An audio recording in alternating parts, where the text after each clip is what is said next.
Batting వైఫల్యంతో మొదటి టెస్టులో 9 వికెట్ల తేడాతో ఓడిపోయిన ఆస్ట్రేలియా సెకండ్ టెస్ట్ మ్యాచ్లోనూ అదే బ్యాటింగ్ వైఫల్యాన్ని కొనసాగిస్తోంది. ఎక్కడా కూడా ఆస్ట్రేలియా బ్యాటింగ్ ఇంప్రూవ్ అయినట్టు కనిపించడం లేదు. అది కూడా హోమ్ కండిషన్స్లో బ్యాటింగ్ చేస్తూ ఇంత వరస్ట్గా బ్యాటింగ్ కొనసాగిస్తోంది. మొదటి రోజు ఆట ముగిసే సమయానికి ఆస్ట్రేలియా 8 వికెట్లు కోల్పోయి 165 పరుగులు చేసింది. నిజంగా ఈ టీంలో కెమెరాన్ గ్రీన్ 51 పరుగులు, స్టీవెన్ స్మిత్ 42 పరుగులు, వీళ్ళిద్దరూ కలిసి 77 పరుగులు పార్ట్నర్షిప్ అందించారు 4వ వికెట్కు. నిజంగా ఈ పార్ట్నర్షిప్ కనుక లేకుంటే ఆస్ట్రేలియా కనీసం 150 పరుగులైనా చేస్తుందా లేదా అనిపిస్తోంది. ఏ ఒక్క బ్యాట్స్మెన్ కూడా బంగ్లాదేశ్ బౌలింగ్ను సమర్థవంతంగా ఎదుర్కొన్నట్టు కనిపించడం లేదు.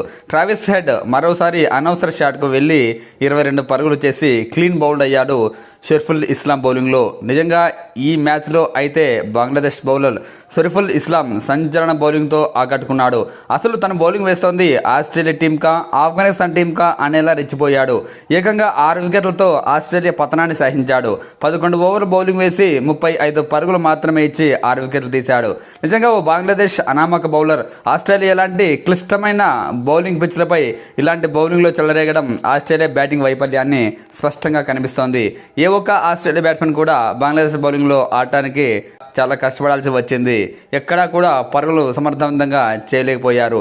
ఒకే ఓవర్లో షరీఫుల్ ఇస్లాం 2 వికెట్లు తీశాడంటే ఆస్ట్రేలియా బ్యాటింగ్ వైఫల్యం ఏ స్థాయిలో ఉందో స్పష్టంగా అర్థం చేసుకోవచ్చు. Middle order and lower order carry 5 పరుగులు అండ్ లబచ్చన్ 4 పరుగులు. యాక్చువల్లీ తన సీనియర్ బ్యాట్స్మెన్ అయినప్పటికీ తన వైఫల్యాన్ని కొనసాగిస్తూ ఆస్ట్రేలియా టీంకు భారంగా పరిణమిస్తున్నాడు. అటు ఓపెనర్ రెన్షా 8 పరుగులే చేశాడు.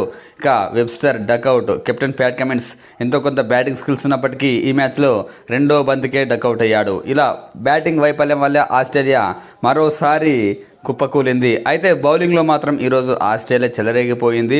బంగ్లాదేశ్ను 34 ఓవర్లలో 64 పరుగులకే ఆల్అవుట్ అయింది. బంగ్లాదేశ్ బ్యాటింగ్లో మాత్రం పూర్తిగా డిసప్పాయింట్ చేసింది అని చెప్పొచ్చు. అసలు బంగ్లాదేశ్ బ్యాట్స్మెన్లు డబుల్ డిజిట్ చేయడానికి చాలా కష్టపడ్డారు. లోయర్ ఆర్డర్లో 4 బ్యాట్స్మెన్లు డబుల్ డిజిట్ స్కోర్లు, అందులోనూ చివరి వికెట్కు ఓ 25 పరుగుల పార్ట్నర్షిప్ వల్ల బంగ్లాదేశ్ 65 పరుగులైనా చేసింది. లేదంటే ఏ 30 పరుగులకు ఆల్అవుట్ అయ్యే పరిస్థితి కనిపించింది. ఒకానొక స్టేజ్లో 38 పరుగులకే 39 పరుగులకే 9 వికెట్లు కోల్పోయింది. చివరి వికెట్కు పార్ట్నర్షిప్ వల్ల బంగ్లాదేశ్ కాస్త కోలుకుంది.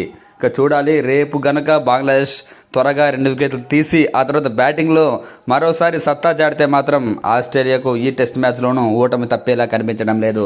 ఏదేమైనప్పటికీ ఇప్పటికి మాత్రం ఆస్ట్రేలియా ఈ టెస్ట్లో కాస్త డామినేట్ చేసేలా కనిపిస్తోంది.